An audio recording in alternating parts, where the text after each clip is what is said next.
नमस्कार दोस्तों, भाइयों, आज हम रीजनिंग का एक प्रैक्टिस सेट ले रहे हैं। रीजनिंग का प्रैक्टिस सेट है 2। भाई अब तक हम 2 प्रैक्टिस सेट जीके के करवा चुके हैं, 2 हम मैथ के करवा चुके हैं और ये रीजनिंग का भी सेकंड है। एक पहले हो चुका है रीजनिंग का, आज दूसरा है। ठीक है, अगर अभी आपने कोई भी एक भी टेस्ट नहीं देखा, एक भी सेट ऐसा है जो आपसे छूट गया है, तो हमारी प्लेलिस्ट में जाइए वीडियो पे और आपको वो सारे मिल जाएंगे। देखिए, अगर आप पहली बार इस सेट को देख रहे हैं तो कोई बात नहीं, आप इसको कीजिए, बाद में दूसरे भी कर सकते हो, क्योंकि ये एक दूसरे से कनेक्ट होते नहीं है। लेकिन आप इसको देखने के बाद समझ जाएंगे कि हमारे हर सेट में जान होती है, चाहे वो रीजनिंग का है, चाहे मैथ का है, चाहे जीके का है। हम सवाल ना टफ रखते हैं ना ईजी रखते हैं, बस बहुत अच्छे सवाल रखते हैं। आप सवाल पढ़ने के बाद कहेंगे वास्तव में ऐसे सवाल होने चाहिए। ठीक है, तो आपका एक भी टेस्ट छूटना नहीं चाहिए, बहुत ज़रूरी है ये। और हम कोशिश करेंगे हर संडे कोई ना कोई एक सेट आपके लिए प्रैक्टिस सेट बनाएं। ठीक है भाई, तो शुरू करते हैं रीजनिंग प्रैक्टिस सेट 2। पहला सवाल है कि 3:45 से 6:25 तक घड़ी की छोटी सुई कितने डिग्री घूमेगी। ठीक है, ट्राई कीजिए भाई वीडियो पॉज करके। ओके भाई, ठीक है। ऐसे भाई जो पहली बार हमारे इस प्रैक्टिस सेट को कर रहे हैं उनके लिए बता दें कि अभी वीडियो को आप यहीं पर पॉज कर सकते हैं और आपके पास कॉपी और पेन होना चाहिए, जिससे कि आप हर सवाल को करके देख सकें। और 1 से 20 नंबर तक क्वेश्चन लिख लीजिए, क्योंकि हम 20 क्वेश्चन देने वाले हैं इसमें। और उनके सामने अपने हिसाब से अपना आंसर जो आपको सही लगता है उस आंसर को दर्शाइए। फिर हमारे आंसर को बाद में लिखिए और फिर बाद में चेक कीजिए कि आपके कितने सही सवाल ठीक हुए। ठीक है, सबसे अच्छा तरीका यही है। खाली वीडियो को देखने का कोई फायदा नहीं है जब तक आप खुद को आजमाएं नहीं तो। ठीक, तो पहले सवाल की बात करते हैं कि 3:45 से 6:25 तक घड़ी की छोटी सुई कितने डिग्री घूमेगी। अब देखिए, इसको लिए बहुत सिंपल तरीका है। 3:45 से 6:25 तक कितना हो गया भैया? 2 घंटे और 40 मिनट हो गए। ठीक है, वो आप मैथ से भी निकाल सकते हो, डायरेक्ट भी निकाल सकते हो। तो 3:45 से 4:45 1 घंटे, 5:45 2 घंटे, 5:45 तक 2 घंटे। अगर 6:45 होते तो 3 घंटे होते, लेकिन 20 मिनट कम रह गए हैं, तो इसलिए 2 घंटे 40 मिनट। अब 2 घंटे 40 मिनट मतलब 120 और 40 160 मिनट कह सकते हो आप। सुई है छोटी वाली, छोटी सुई 1 मिनट में कितना डिग्री घूमती है? आधा डिग्री। 1 मिनट में आधा डिग्री घूमती है, तो 160 मिनट में कितना डिग्री घूमेगी? 80 डिग्री। आंसर है बी। पहले क्वेश्चन का answer B, 80 degree. Question number 2 पर आते हैं। इनमें से कौन सा युग्म सुमेलित नहीं है?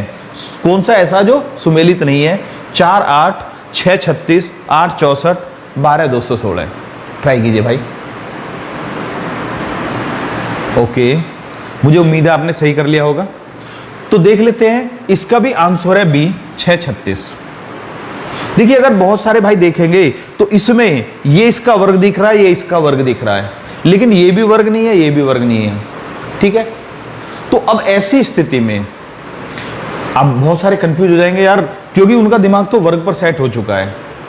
ठीक है, आप सोचिए और क्या हो सकता? वर्ग तो है नहीं, क्योंकि अगर तीसरी जगह होता तो ही काम करता, स्क्वायर वाला तो नहीं हो रहा सर। तो और क्या होता है सर? देखिए, इसमें कर क्या रखा हमने, जो पहली संख्या है उसका आधा करके क्यूब कर रखी है। 4 का आधा 2, 2 की क्यूब 8, 8 का आधा 4 और 4 की क्यूब 64, और 12 का आधा 6 और 6 की क्यूब 216। लेकिन इसमें ये लागू नहीं होता, यहां 6 27 होना था। क्लियर है भाई? ओके, अगले क्वेश्चन पर चलते हैं, क्वेश्चन नंबर 3 पर। क्वेश्चन नंबर 3 है 1 + 2, 1 + 2 = 14 है। 4 + 3 जोड़े तो 169 है, और 2 + 5 जोड़े तो क्या आएगा? आपके सामने ऑप्शन भी लिखे हुए हैं, 425, 225, 115, 121। ट्राई कीजिए भाई। ओके, बहुत अच्छे। मुझे उम्मीद है आपने सभी ने सही किया होगा। आसान सवाल है। देखिए, इसका आंसर है भाई 425। कर कैसे रखा हमने? 1 + 2 = 14 कैसे किया? पहले इसका वर्ग 1, फिर इसका वर्ग 4। ठीक है, 4 का वर्ग 16 और 3 का वर्ग 9। हमने जीरो वगैरह का प्रयोग नहीं किया, याद रखना सर इसमें। ठीक है, जैसे है ऐसे कैसे लिख दिया। तो 2 का वर्ग 4 और 5 का वर्ग 25। 2 का वर्ग 4, 5 का वर्ग 25। क्लियर हो गया? अगले क्वेश्चन पर आते हैं। क्वेश्चन नंबर 4, सीरीज का है 8, 24, 60, 120, 180 के बाद क्या आएगा, फिर 90। ट्राई कीजिए भाई। ओके ठीक है, वीडियो पॉज करके किया होगा जरूर। ठीक भाई, इसका आंसर है ए 180। बहुत सारे कहेंगे कैसे है भाई, तो इसमें कितने की गुणा कर रखी है, पहले 3 की गुणा करी है, फिर 24 में कितने गुणा करी है, 2.5 की गुणा करी है, फिर इसमें कितने गुणा करी है, 2 की गुणा करी है, फिर 1.5 की गुणा करी है। अब कितने गुणा होगी, 1 की गुणा होगी, फिर आधे की गुणा होगी। तो 180 में 1 की गुणा करे 180, और फिर 180 में आधे की गुणा करे 90। तो इसलिए आंसर आ गया ए 180। क्लियर है भाई? ठीक है, आसानी सवाल है, आप ये नहीं कह सकते बहुत टफ है। अगला क्वेश्चन, क्वेश्चन नंबर 5। सीमा और मनीष बहन भाई हैं, याद रखना सगे बहन भाई हैं। सीमा की बहन की संख्या उसके भाइयों की संख्या से आधी है। सीमा की बहनों की संख्या उसके भाइयों की संख्या से आधी है, और मनीष के भाइयों की संख्या उसकी बहनों की संख्या से आधी है। सीमा की बहनों की संख्या मनीष के भाइयों से आधी है, और मनीष के भाइयों की संख्या उसकी बहनों की संख्या से आधी है। तो मनीष के पिता के कितनी संतान हैं? मनीष के पिता के कितनी संतान है? ऑप्शन 3, 4, 5 या आंकड़े गलत है। वीडियो पॉज कीजिए और सोचिए भाई, ट्राई कीजिए, सवाल की लैंग्वेज को ध्यान से पढ़ लेना भाई। ठीक भाई, आ जाते हैं। तो भाई अगर आप सोच रहे हैं आंकड़े गलत है, तो आप गलत सोच रहे हैं भाई। सही आंसर है 4। ट्राई करते हैं कैसे है, देखिए। सीमा और मनीष भाई बहन है, समझा देते हैं कैसे है। बहुत से सोचेंगे ये तो संभव ही नहीं है, लेकिन है भाई। सीमा और मनीष भाई बहन है, तो सीमा और उसकी एक बहन ले लो, मनीष, और इसका भाई है भी है एक। ठीक है, तो ये हमारे पास ये सिस्टम है कि सीमा है, उसकी बहन है, मनीष है और भाई है। तो ये 4 भाई बहन है टोटल। अब क्या कह रहा है, पहले देखते हैं। सीमा की बहन की संख्या उसके भाइयों की संख्या से आधी है। सीमा के कितनी बहन है? एक बहन है, खुद को शामिल थोड़ी करेगी। सीमा के बहनों की संख्या कितनी है? सीमा की एक बहन है। अगर पूछता सीमा और मतलब उस परिवार में कितनी बहन है? 2 बहनें हैं, लेकिन सीमा की कितनी बहन है? सीमा की तो एक बहन है। तो सीमा की बहन की संख्या उसके भाइयों की संख्या, भाई कितने? 2 हैं, तो बहन की संख्या भाइयों की संख्या से आधी है। अब आगे चलते हैं। मनीष के भाइयों की संख्या उसकी बहनों की संख्या से आधी है। वही चीज है, मनीष के कितने भाई है? 1, और बहन कितनी है? 2। तो मनीष के भाइयों की संख्या बहनों की संख्या से आधी हो गई है। तो टोटल कितने हो गए? 4 भाई बहन है। तो मनीष के पिता की कितनी संतान है? 4 संतान है भाई। क्लियर हो गया? बहुत अच्छे सर। चलते हैं अगले क्वेश्चन पर चलते हैं।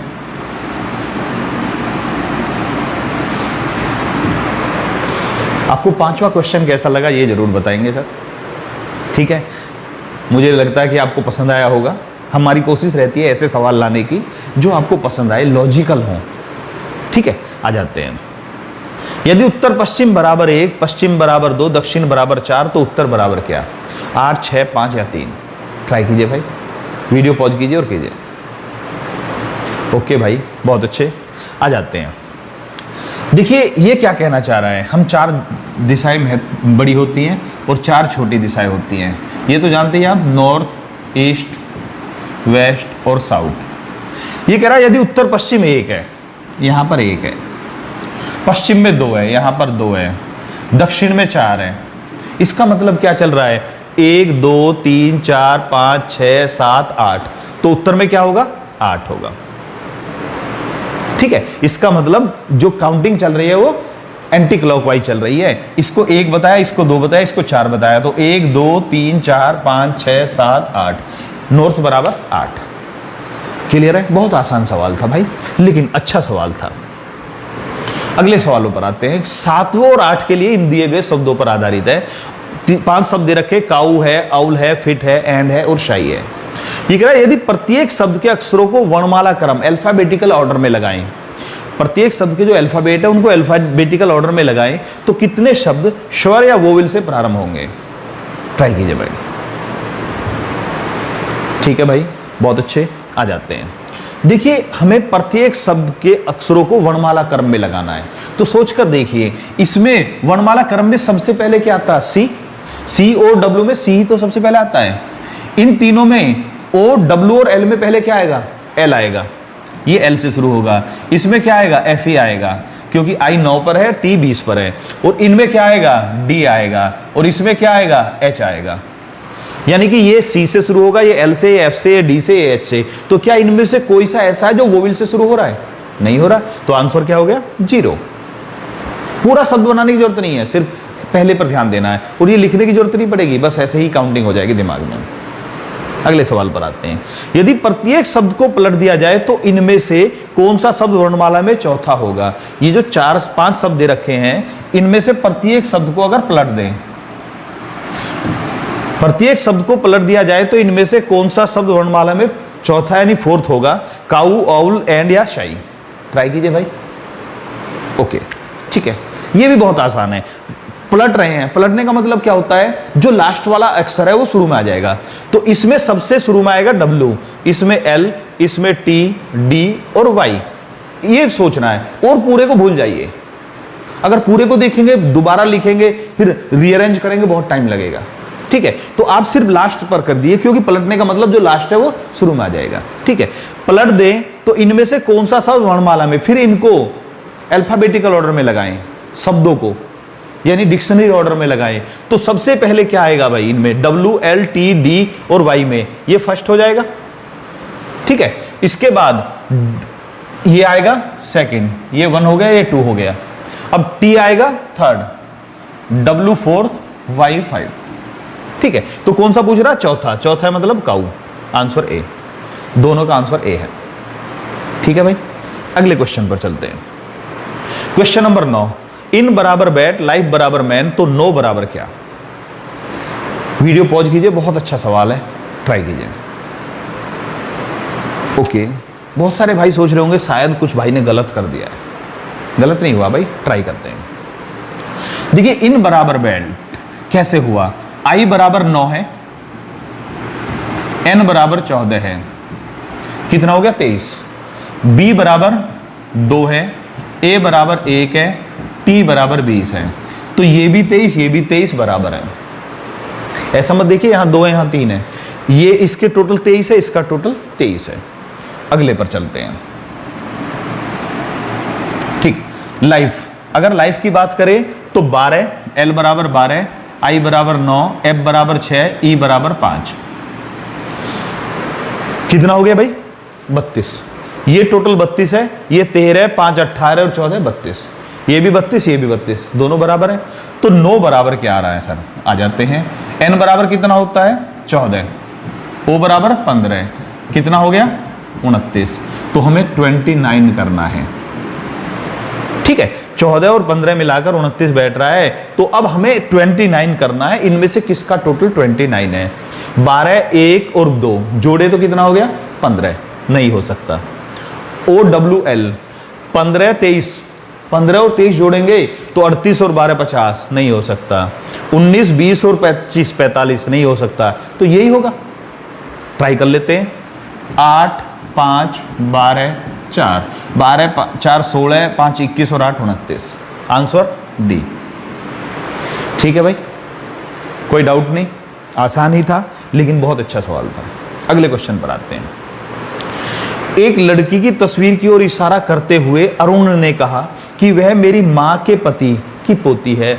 तो वह लड़की अरुण से कैसे संबंधित है? ट्राई कीजिए भाई।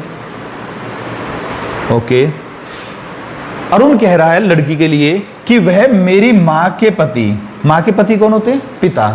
पिता की पोती, पिता की पोती कौन होगी? बेटी होगी। वह मेरी मां के पति की पोती है। ठीक है, तो पिता की पोती कौन होती है? पुत्री। आंसर पुत्री। एक लड़की की तस्वीर की ओर इशारा करते हुए अरुण ने कहा कि वह मेरी मां के पति की पोती है।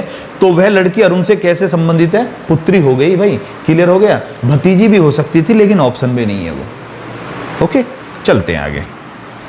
क्वेश्चन नंबर 11, कवच युद्ध तो हेलमेट क्या? कवच युद्ध तो हेलमेट क्या? सुरक्षा, यात्री, श्री या यात्रा? ट्राई कीजिए भाई वीडियो पॉज करके। बहुत अच्छे, ठीक है भाई। तो अगर आपने सुरक्षा किया है तो कवच भी सुरक्षा के लिए होता है, हेलमेट भी सुरक्षा के लिए होता है, तो सुरक्षा नहीं हो सकता। दोनों ही सुरक्षा के लिए, तो यहां युद्ध क्यों देना जरूरी था? नहीं हो सकता।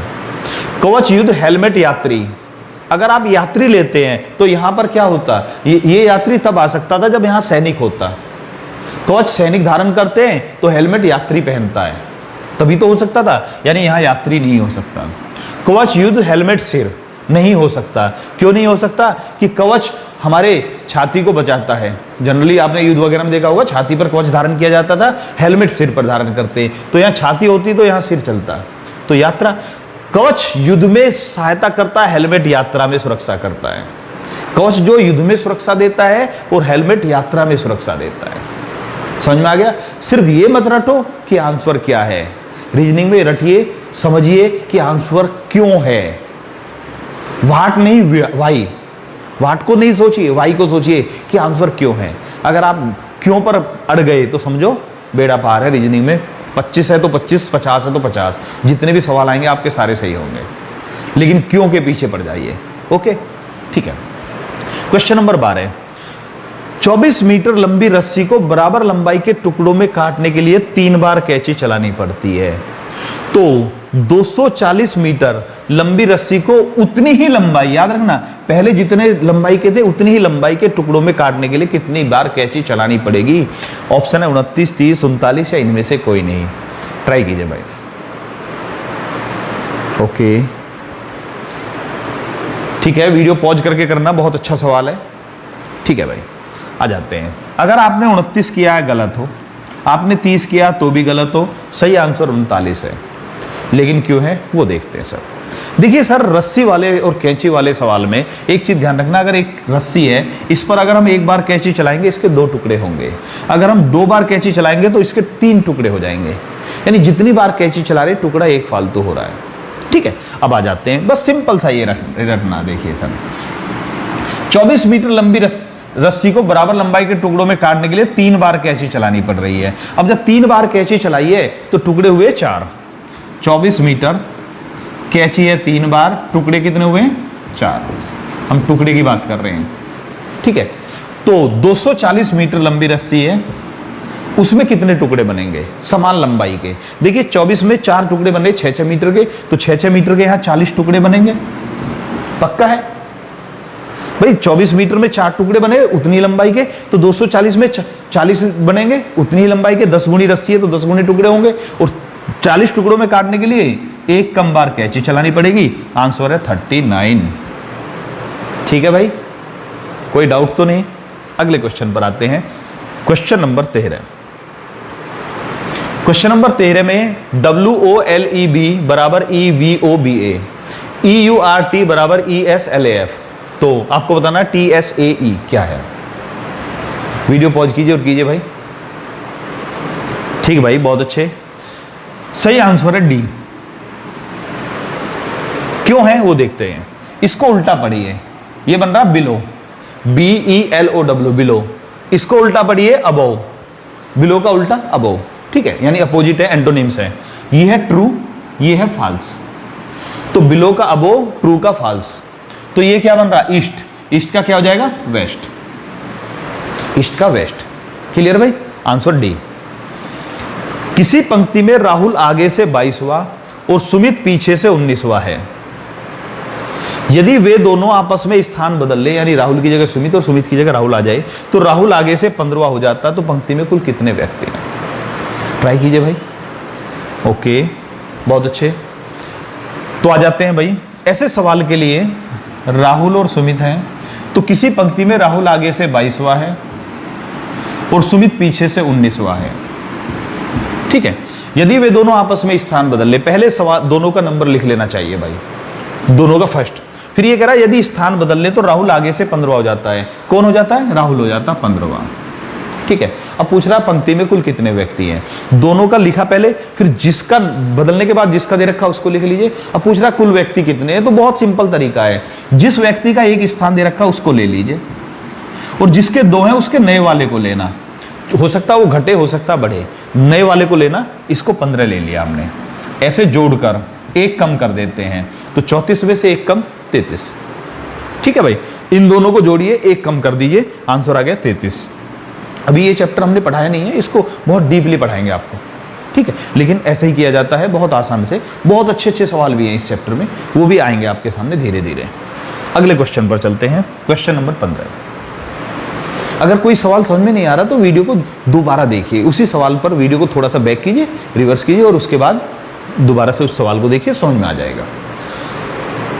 ठीक है, एक घड़ी 5:20 पर सही समय से 14 मिनट पीछे थी और 10:40 पर 6 मिनट आगे थी, तो उस घड़ी ने सही समय कब दिखाया? ट्राई कीजिए भाई, वीडियो पॉज करके। ठीक है, ओके, आ जाते हैं। देखिए 5:20 और 10:20 5 घंटे का अंतर है। पहले वो पीछे चल रही थी, फिर आगे आ गई। मैं डायरेक्ट बता रहा हूं अभी, ठीक है। तो 5:20 और 10:20 में 5 घंटे में उसने कितना अंतर दे दिया? 20 मिनट का। ठीक है, देखिए जो एक घड़ी है सही, वो तो सही चल ही रही है, लेकिन एक घड़ी गलत चल रही है, तो गलत घड़ी जो थी पहले पीछे थी फिर आगे आ गई, तो इसका मतलब वो 20 मिनट एक्स्ट्रा चल गई उससे, सही घड़ी की अपेक्षा। 5 घंटे में 20 मिनट एक्स्ट्रा, क्योंकि 14 मिनट ये रिकवर किया और 6 मिनट आगे निकल गए। ठीक है, तो एक घंटे में कितना भैया?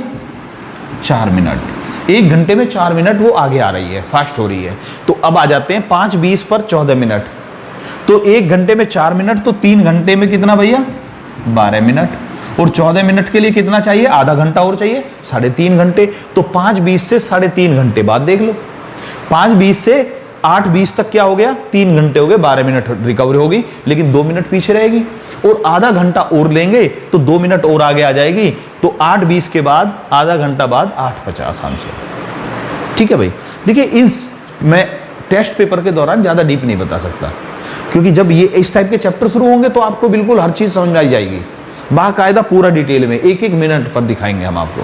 लेकिन अभी आप समझिए कि ये 5 घंटे का अंतर था या 20 मिनट का, तो 5 घंटे में 20 मिनट का अंतर, 1 घंटे में 4 मिनट का अंतर, तो 3 घंटे में 12 मिनट। अब 3 घंटे बाद 12 मिनट रिकवर हो चुके हैं, इसको 14 मिनट पीछे है। सही टाइम पर आने के लिए इसे 14 मिनट की रिकवरी करनी है, लेकिन 3 घंटे में तो 12 मिनट ही होंगे ना, तो 3 घंटे में हो जाएगा 8:20 और 2 मिनट की रिकवरी और बाकी है, 2 मिनट के लिए आधा घंटा और लगेगा, तो 8:20 से आधा घंटे बाद 8:50। ओके भाई, अगले क्वेश्चन पर आते हैं।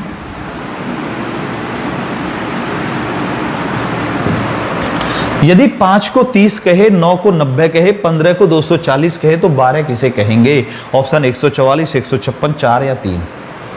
वीडियो पॉज कीजिए और भाई कीजिए। बहुत अच्छे, बहुत आसान सवाल है। इसको 2 तरह से कह सकते हैं। 5 को 30 कहे यानी वर्ग करके उसी संख्या को जोड़ा गया, 5 का वर्ग जमा 5, या तो ये कहिए, या 5 में 6 की गुणा की गई है, एक फालतू की, 9 में 10 की गुणा की गई है। लेकिन सवाल आसान होने के बाद भी टफ है, लॉजिकल है। क्यों? अगर आपने 144 किया गलत हो, 156 किया गलत हो, सही आंसर है 3। अब जिनको दिक्कत हो रही है वो ध्यान से देखना। 5 को 30 कहे, 9 को 90 कहे, 15 को 240 कहे, तो 12। ये नहीं पूछा क्या कहेंगे, ये पूछा 12 किसे कहेंगे। और ऐसे भी सवाल आ रहे हैं भाई रीजनिंग में, ये ध्यान रखना पड़ेगा। ये नहीं पूछ रहा 12 को क्या कहेंगे, ये पूछ रहा 12 किसे कहेंगे। तो 3 में 4 की गुणा करने पर 12 मिलेगा, इसका मतलब 3 को 12 कहेंगे। अगर कहता 12 को क्या कहेंगे तो 156 होता, लेकिन 12 किसे कहेंगे तो आंसर 3 हो गया। ठीक है भाई, ओके भाई, अगले क्वेश्चन पर आते हैं। Question number 17। हाँ जी, यदि 115 दिन पहले रविवार था तो 62 दिन बाद सप्ताह का कौन सा वार होगा? 115 दिन पहले रविवार, 62 दिन बाद कौन सा वार होगा? बहुत आसान है भाई, देखते हैं। 115 दिन पहले की बात चल रही है, आज से 115 दिन पहले ले लें और आज से 62 दिन बाद ले लें, तो इन दोनों दिनों में कितने दिन का अंतर है? इन दोनों को जोड़ेंगे 177 दिन। और कैलेंडर वाला कोई भी होता है उसको कितने से भाग देते हैं? 7 से। 25 सत्ते 175, 2 शेष बच गया।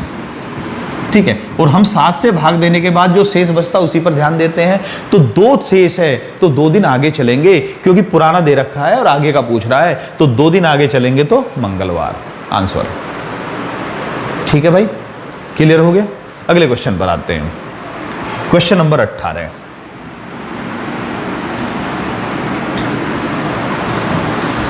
किसी पासे में 4 तथा 1 5 के विपरीत नहीं है, दो 6 के विपरीत है, तो 5 में 3 के विपरीत कौन सा अंक होगा? ऑप्शन है 4, 1, 5 या 2।